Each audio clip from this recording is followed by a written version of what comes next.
నమస్తే, welcome to ప్రజా చైతన్యం. ఆంధ్రప్రదేశ్లో వైసీపీ మళ్లీ పుంజుకుంటున్నట్లు కనిపిస్తోంది. గత ఎన్నికల్లో కోల్పోయిన స్థానాలను తిరిగి నిలబెట్టుకునే దిశగా ఫ్యాన్ పార్టీ అడుగులు వేస్తుంది. అయితే అన్ని ప్రాంతాల్లోనూ కాదు. ప్రస్తుతం రాయలసీమలో మాత్రం వైసీపీ బలం క్రమంగా పెరుగుతున్నట్లు అనేక విశ్లేషణలు కనిపిస్తున్నాయి. కూటమి ప్రభుత్వం ఏర్పాటైన తరువాత ఏడాదిలోనే రాయలసీమలోని 4 జిల్లాలలో సీన్ చేంజ్ అయినట్లు కనిపిస్తుంది. ఇందుకు అనేక కారణాలు ఉన్నాయి.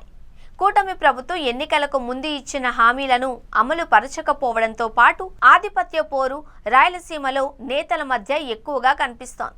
అదే కూటమి పార్టీ విజయానికి ఇబ్బందికరంగా మారుతుంది అన్న విశ్లేషణలు వెలువడుతున్నాయి. రాయలసీమలో 4 జిల్లాలు ఉన్నాయి. చిత్తూరు, అనంతపురం, కడప, కర్నూలు ఉమ్మడి జిల్లాలో మొత్తం 52 అసెంబ్లీ నియోజకవర్గాలు ఉన్నాయి. ఇందులో 4 జిల్లాలో కేవలం 7 చోట్ల మాత్రమే గత ఎన్నికల్లో వైసీపీ విజయం సాధించింది. జగన్మోహన్ రెడ్డి సొంత జిల్లా అయిన కడపలోనూ కేవలం 3 స్థానాలలోనే గెలిచింది. అనంతపురం జిల్లాలో 14 నియోజకవర్గాలుంటే ఒక్క స్థానంలోనూ గెలవలేదు.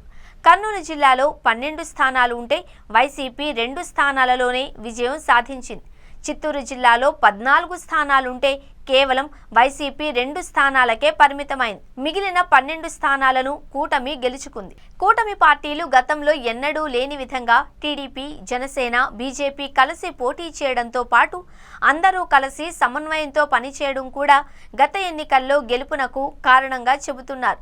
అయితే మంత్రి పదవుల దగ్గర నుండి నామినేటెడ్ పోస్టుల వరకు కూటమి నేతల్లో అసంతృప్తి పెరిగింది అంటున్నారు.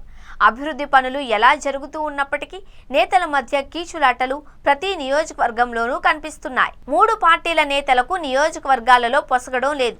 తమ వల్లనే గెలుపు సాధ్యమైంది అని నమ్మిన నేతలు ఎన్నికల ఫలితాల తర్వాత తమ వారికి అన్యాయం చేసి వేరే వారికి, ఎన్నికలకు ముందు పార్టీలో చేరిన వారికి నామినేటెడ్ పదవులు ఇవ్వడాన్ని జీర్ణించుకోలేకపోతున్నారు. దీంతో రాయలసీమలోని దాదాపు 40 నియోజకవర్గాలలో కూటమి నేతలకు మధ్య యుద్ధం నేరుగానే జరుగుతుంది.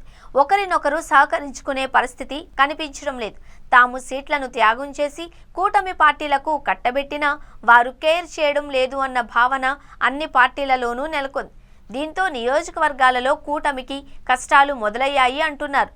ఇక ఎమ్మెల్యేలపై కూడా ఏడాది కాలంలోనే వ్యతిరేకత పెరగడం కూడా రాయలసీమలోనే ఎక్కువగా జరుగుతుంది అంటున్నారు. వచ్చే ఎన్నికలలో కూటమి కలిసి రాష్ట్ర వ్యాప్తంగా పోటీ చేసినా ఇక్కడ మాత్రం నేతలు ఒకరికొకరు సహకరించుకునే పరిస్థితి లేదు అని అధికార పార్టీ నేతలే అంగీకరిస్తున్నారు. మరోవైపు జగన్ పట్ల సానుభూతి కూడా క్రమంగా పెరుగుతూ ఉండడంతో రాయలసీమలో వైసీపీకి కొంత అనుకూలమైన పరిస్థితులు ఉన్నాయి అని చెబుతున్నారు.